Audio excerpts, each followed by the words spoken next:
Guys, അപ്പോ എമ്പുരാനിലൊരു പ്രധാനപ്പെട്ട ഒരു കഥാപാത്രം, അല്ലെ, പ്രധാന പങ്ക് വഹിക്കുന്ന ഒരു കഥാപാത്രം, മെയിൻ വില്ലനായിട്ടുള്ള അഭിമന്യു സിംഗിന്റെ ക്യാരക്ടർ അനാലിസിസ് ആയിട്ട് ഞങ്ങൾ വീണ്ടും എത്തിയിട്ടുണ്ട്. അപ്പൊ എല്ലാവർക്കും ഈ വീഡിയോയിലേക്ക് സ്വാഗതം. അപ്പൊ അഭിമന്യു സിംഗിനെ പറ്റി പറയുകയാണെങ്കിൽ ഹിന്ദിയിൽ അഭിനയിച്ചിട്ടുണ്ട്, തെലുങ്കിൽ അഭിനയിച്ചിട്ടുണ്ട്, തമിഴിൽ അഭിനയിച്ചിട്ടുണ്ട്. തെലുങ്കിലൊക്കെ മഹേഷ് ബാബുടെ സ്ഥിരം വേട്ടമൃഗം എന്നോണെങ്കിൽ പറയാല്ലേ, എപ്പോഴും പിടികൊള്ളുന്ന ഒരു ഒരു മെയിൻ വില്ലൻ എന്നുള്ള രീതിയിൽ. തമിഴിലാണെങ്കിൽ വേലായുധം, വിജയുടെ സിനിമ തലൈവരൊക്കെ അഭിനയിച്ചിട്ടുണ്ട്. അപ്പൊ അങ്ങനെയുള്ള ഒരു നടനാണ്. ഇതിന് പൃഥ്വിരാജ് എവിടെ നിന്ന് ഇതിനെ പൊക്കിക്കൊണ്ടുവന്നുള്ള വല്ല ഐഡിയ ഉണ്ടായിരുന്നെങ്കിലും എന്താണ് എന്തെങ്കിലും പൃഥ്വിരാജ് കൊണ്ടുവന്ന സ്ഥിതിക്ക് എന്തെങ്കിലും കാര്യമായിട്ട് കണ്ടുവച്ചിട്ടുണ്ടാവും. കാരണം പുള്ളി അഭിനയിച്ചതൊക്കെ ഒരു ഏറ്റവും ലീഡിങ് ഡയറക്ടേഴ്സിന്റെ കൂടെയാണ്. ഇപ്പൊ പേരെടുത്ത് പറയുകയാണെങ്കിൽ തന്നെ അനുരാഗ് കശ്യപിനെ പോലെ ഒരു സംവിധായകന്റെ കൂടെ ഗുലാൽ എന്നുള്ള ഒരു സിനിമ, അത് റിലീസായില്ല ഇതുവരെ, ഇന്ത്യയിൽ ബാനായ ചിത്രമായിരുന്നു. പിന്നെ രാകേഷ് ഓം പ്രകാശ് മേഹർ എന്ന ബാഗ് മിൽക്ക ബാഗ്, തുടർന്ന് വലിയ സിനിമകൾ സംവിധാനം ചെയ്ത ഡയറക്ടറിന്റെ കൂടെ. പിന്നെ രക്തചരിത്ര നമ്മുടെ രാംഗോപാൽ വർമ്മ ഡയറക്ടോറിയൽ. അങ്ങനെ നിരവധിയായിട്ടുള്ള ഏറ്റവും ടാലന്റഡ് ആയിട്ടുള്ള ഡയറക്ടേഴ്സിന്റെ ഫിലിമിലൊക്കെ അഭിനയിച്ചുകൊണ്ട് തന്നെ ആയിരിക്കണം അങ്ങനെ ഒരു ലീഡിംഗ് റോൾ ചെയ്യാൻ വേണ്ടിയിട്ട് പൃഥ്വിരാജ് അഭിമന്യു സിംഗ് എന്ന് പറയുന്ന ഒരാളെ തന്നെ തിരഞ്ഞെടുക്കാനുള്ള റീസൺ. ആശീർവാദിന്റെ പേജിലൂടെ അവൻ പറയുന്നുണ്ട്, ലെയർ ബൈ ലെയർ ആയിട്ട് ഒരു ട്രാൻസ്ഫോർമേഷൻ കൂടി കാണാൻ പറ്റുമെന്നാണ് പറയുന്നത് വില്ലന്റെ.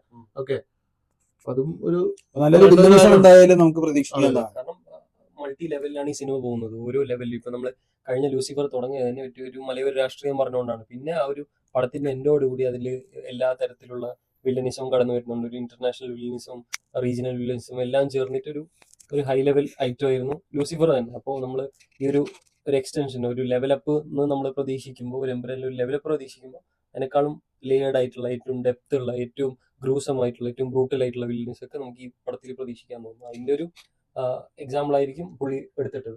നമുക്ക് വില്ലനിസം നമുക്ക് കണ്ടു തന്നെ. അതെ, കാരണം നമ്മൾ ഈ പറഞ്ഞ തലവേലാണെന്നുണ്ടെങ്കിലും തീരനധികാരമുണ്ടെന്നുള്ള ഫിലിമാണെങ്കിലും അങ്ങനെ എല്ലാത്തിലും നമ്മൾ നല്ലൊരു വേലായത്തിലാണ് നല്ലൊരു വില്ലൻ ക്യാരക്ടർ നല്ല രീതിയിൽ തന്നെ അദ്ദേഹം കൈകാര്യം ചെയ്തിട്ട് നമുക്ക് കാണാൻ സാധിക്കും. അപ്പൊ അതുകൊണ്ട് തന്നെ അതിനെക്കാളും മികച്ചൊരു പെർഫോമൻസ് തന്നെ ആയിരിക്കും ഈ എമ്പുരാൻ എന്ന് പറയുന്ന ഫിലിമിൽ നമുക്ക് ഇദ്ദേഹത്തിന്റെ കാണാൻ സാധിക്കുന്നത്. പിന്നെ അത് മാത്രമല്ല, ഇപ്പൊ ഇന്ന് പ്രധാനപ്പെട്ട ഒരു ലാൻഡ്മാർക്ക് റിലീസായത് ഐമാക്സിലൂടെ നമ്മുടെ മലയാളത്തിലെ ആദ്യത്തെ ഐമാക്സ് സിനിമ എന്ന് പറയുന്ന നേട്ടം കൂടെ എംപുരാൻ സ്വന്തമാക്കിയിട്ടുണ്ട്. പിന്നെ നമുക്ക് പ്രധാനപ്പെട്ട് പറയാനുള്ളത് ഇതിന്റെ ട്രെയിലർ റിലീസ് നമ്മുടെ ഒരു പ്രൊഡിക്ഷൻ പ്രകാരം mostly 20th of this month March ആയിരിക്കും. ലൂസിഫറിന്റെ റിലീസിന്റെ അന്ന് തന്നെ ആയിരിക്കും. അതിനോടൊപ്പം തന്നെ ആയിരിക്കും ഒരു സർപ്രൈസ് ആയിട്ട് നമ്മൾ പ്രതീക്ഷിക്കുന്നത് ട്രെയിലർ ലോഞ്ചും കൂടി ആയിരിക്കും. മോഹൻലാൽ ആരാധകരും കുറച്ച് ശാന്തരായവരുണ്ട്. അപ്പോ അവര് ലാൻഡ്മാർക്കിൽ ഇതെന്നൊക്കെ പറയുമ്പോൾ അവർ പ്രതീക്ഷിച്ച് എന്തോ വലിയ കാര്യം വരാനുണ്ട്. പക്ഷെ ഒരു ഫിലിം മേക്കിംഗ്, ഒരു ടോട്ടൽ ഫിലിം മേക്കിംഗ് ഏറ്റവും വലിയൊരു ഞാൻ തന്നെ പ്രതീക്ഷിച്ചത് ആ ഒരു ക്യാരക്ടറിനെ റിവീൽ ചെയ്യാനുണ്ടല്ലോ പോസ്റ്ററിലൊക്കെ, ഒരു ഡ്രാഗന്റെ സിമ്പിൾ ഉള്ള ഒരു റിവീൽ ചെയ്താണോ എന്നൊക്കെ പ്രധാനപ്പെട്ട ലാൻഡ്മാർക്ക് എന്നെല്ലാം എല്ലാവരും ആരാധകൻ എന്ന നിലയിൽ എല്ലാവരും പ്രതീക്ഷിച്ചിരുന്നത് തന്നെയാണ്. പക്ഷെ ഇപ്പൊ സനോക്ക് പറഞ്ഞ പോലെ മലയാളം ഒരു ഫിലിം ഇൻഡസ്ട്രീനെ സംബന്ധിച്ചിടത്തോളം മലയാളം ഫിലിം ഇൻഡസ്ട്രിയിൽ ആദ്യമായിട്ടാണ് ഐമാക്സിന് ഒരു ഫിലിം ഇറങ്ങുന്നത്. ക്രിസ്റ്റഫർ നോളനൊക്കെ പറഞ്ഞു കേട്ടിട്ടുണ്ട്, എക്സ്ക്ലൂസീവ് ആയിട്ട് ഐമാക്സിന് വേണ്ടി ക്യാമറ നിർമ്മിക്കുന്നുണ്ട്, അതിനനുസരിച്ച് സിനിമ ഷൂട്ടിംഗ് ചെയ്യുന്നുണ്ട്.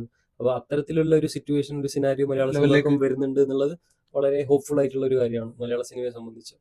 മറ്റു ഭാഷകളെ പോലെ തന്നെ മലയാള സിനിമയും ഉയർത്തിക്കൊണ്ടുവരാൻ പൃഥ്വിരാജ് എടുക്കുന്ന ഒരു മുൻഗണനകളിൽ ഒന്ന് തന്നെയായിരിക്കും, എഫേർട്ടിൽ ഒന്ന് തന്നെയാണ് ഈ ഐമാക്സ് ആയിട്ടുള്ള ഈ ഒരു കൊളാബറേഷൻ. ഐമാക്സിൽ ഫസ്റ്റ് ആയിട്ട് മലയാളം റിലീസ് ചെയ്യുന്നതും എല്ലാം നമുക്ക് അങ്ങനെ വേണമെങ്കിൽ ഇനി മലയാള സിനിമയെ കുറച്ചുകൂടി ടെക്നോളജിക്ക് അനുസരിച്ച് മലയാള സിനിമയും മറ്റു ഭാഷ ചിത്രങ്ങളോടൊപ്പം വളർന്നു വരുന്നതായിട്ട് നമുക്ക് ഇതിനൊരു സാക്ഷ്യം വഹിക്കാൻ സാധിക്കും. എമ്പുരാനിലൂടെ അങ്ങനെ കാണാൻ സാധിക്കും.